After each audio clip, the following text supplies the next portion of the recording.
Hello friends, welcome my channel বাংলার শিল্প। আজ একটি নতুন ভিডিও নিয়ে চলে এসেছি। দেখো কিভাবে সনাতন রুদ্র পাল মহাশয়ের মতো একটি লক্ষ্মী প্রতিমা তৈরি করতে হয়। তো চলো ভিডিওটি শুরু করি। প্রথমে আমি একটি কাঠামো তৈরি করে নিয়েছি। কাঠামো তৈরি করে নেওয়ার পর পা দুটি তৈরি করে লাগিয়ে নিয়ে এবার আমি বডিটি তৈরি করছি। দেখো হালকা করে বডিটি তৈরি করে বডিটিকে আমি পায়ের সঙ্গে সেটিং করে দিয়ে কোমরটা তৈরি করে নিয়ে বডির ওপরের পার্শনটা আমি মাটি দিয়ে উঁচু করে নিচ্ছি।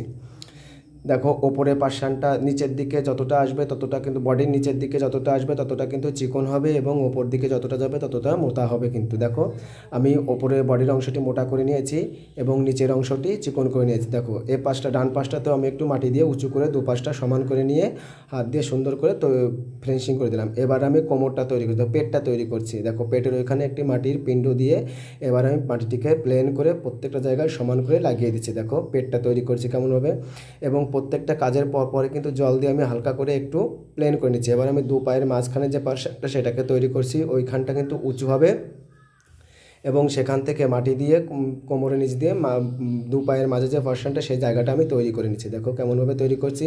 এবার বাম পায়ের পেছনটা আমি তৈরি করে নিলাম, নিয়ে এবার আমি পেটটাকে সেটিং করে দিয়ে দু পায়ের মাঝের স্থানটা আমি তৈরি করে নিচ্ছি ক্লিন করে। দেখো এবার আমি জল দিয়ে প্রত্যেকটা জায়গা সমান করে দিচ্ছি, কোথাও উঁচু বা কোথাও নিচু যাতে না থাকে তার জন্য আমি একদম ক্লিন করে নিচ্ছি। দেখো প্রত্যেকটা জায়গা সমান করে নিচ্ছি। এবার আমি জল ব্রাশ দিয়ে একদম ক্লিন করে নিচ্ছি বা ফিনিশিং টাচটি আমি দিয়ে নিচ্ছি। যদিও এখন ফিনিশিং টাচ হবে না, এরপরে ফিনিশিং করতে হবে।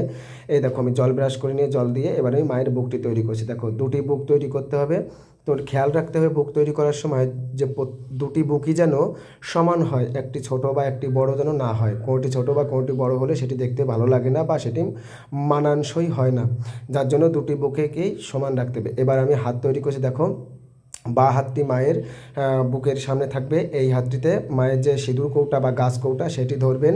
দেখো কেমনভাবে তৈরি করে নিয়েছি। এবার আমি মায়ের ডান হাতটিও তৈরি করে নিচ্ছি। এটা দিয়ে মা তার গাছ কৌটার যে বা হাতে যেটি থাকবে সেটিকে ধরে রাখবেন। দেখুন তো কেমনভাবে তৈরি করে নিচ্ছি। দুটো হাতে আমি তৈরি করে নিলাম এবং বডির সঙ্গে সেটিং করে দিচ্ছি। বডির সঙ্গে সেটিং করে দিয়ে জল দিয়ে হালকা করে প্লেন করে নিয়ে এবার আমি ঠ্যাকনাটা দিয়ে দিলাম, দিয়ে দেখো দেখো এবার আমি জল ব্রাশ করে নিচ্ছি।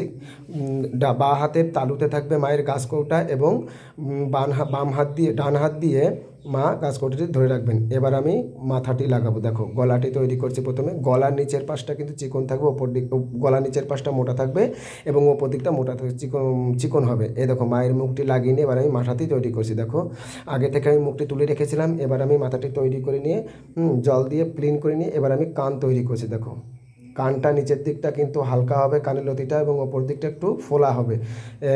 মানুষের যেরকম কান সেরকম কান করতে। এবার আমি মায়ের মাথার উপর একটি মাটির ছোট্ট মুকুট দিয়ে দিচ্ছি। কারণ কি জানো, যখন ফোল্ডিং মুকুটটা লাগাবো তখন কিন্তু এই মুকুটটা যদি না থাকে তাহলে কিন্তু ওই মুকুটটা লাগাতে বা তাকে সাপোর্ট দিতে একটু অসুবিধা হবে, যার জন্য মাটির ফোল্ডিং মুকুটটা আমি লাগিয়ে নিয়ে এখানে জল দিয়ে প্লেন করে দিচ্ছি। দেখো ওপরটা তৈরি করে নিলাম, তৈরি করে নিয়ে হাত দিয়ে প্লেন করে নিয়ে এবার আমি জল ব্রাশ করে নিচ্ছি। দেখো জল ব্রাশ করে নেওয়ার পর ক্লিন হয়ে যাবে, প্রত্যেকটা জায়গায় সমান হয়ে যাবে, কোথাও উঁচু বা কোথাও নিচু থাকবে না। দেখো মায়ের মুখটাও আমি জল ব্রাশ করে নিচ্ছি, কারণ আমি যখন মুখ তুলেছিলাম তখন জল ব্রাশ আমি করিনি।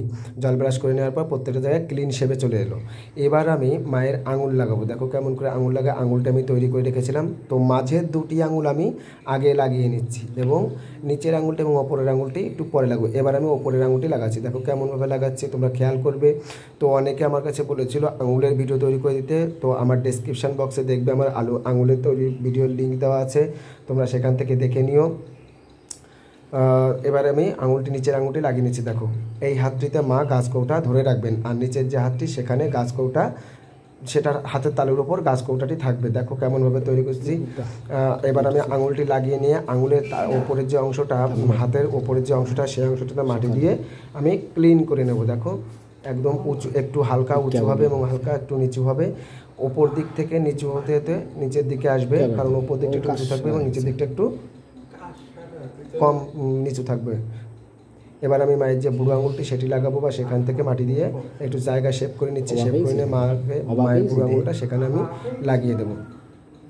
দেখো মাটি দিয়ে আমি প্রত্যেকটা জায়গায় যেমন লাগবে সেখানটা আমি সেরকম করে দিচ্ছি। দেখো তো আমার ভিডিও যদি তোমাদের ভালো লাগে অবশ্যই লাইক, কমেন্ট এবং সাবস্ক্রাইব করে দেবে। সাবস্ক্রাইব করার পর পাশে যে বেল আইকনটি থাকবে সেখানে বেল আইকনটি প্রেস করে দেবে, কারণ আমার ভিডিওটি তাহলে তোমাদের কাছে সবার আগে যাবে। তো তো আমার এই ভিডিওতে যদি দেখা যে মূর্তিগুলো যদি তোমাদের কারোর লাগে তো আমার ডিসক্রিপশন বক্সে আমার নাম্বার দেওয়া আছে, অবশ্যই তোমরা যোগাযোগ করে নেবে। এই দেখো মায়ের আঙুলটা আমি তৈরি করে নিয়েছি, দু হাতের আঙুলটি তৈরি করে নিয়ে এবার আমি জল ব্রাশ করে নিচ্ছি। জল ব্রাশ করে নেওয়ার পর প্রত্যেকটা জায়গায় নিট এবং ক্লিন হয়ে যাবে, বা কোথাও উঁচু বা কোথাও নিচু থাকবে না, দেখতে সুন্দর লাগবে। দেখো, আর এই কাজগুলো করতে গেলে খুব ধীরে করতে হবে, ধীরে না করলে কিন্তু কাজগুলো কখনোই সফলতা পাওয়া যায় না। তো আজ এখানেই রাখছি, আবার পরবর্তীতে দেখা হবে নতুন একটি ভিডিও নিয়ে। ততক্ষণ তোমরা ভালো থেকো, সুস্থ থেকো, সুন্দর থেকো এবং আমার ভিডিওতে নিত্য জয়েন্ট করো।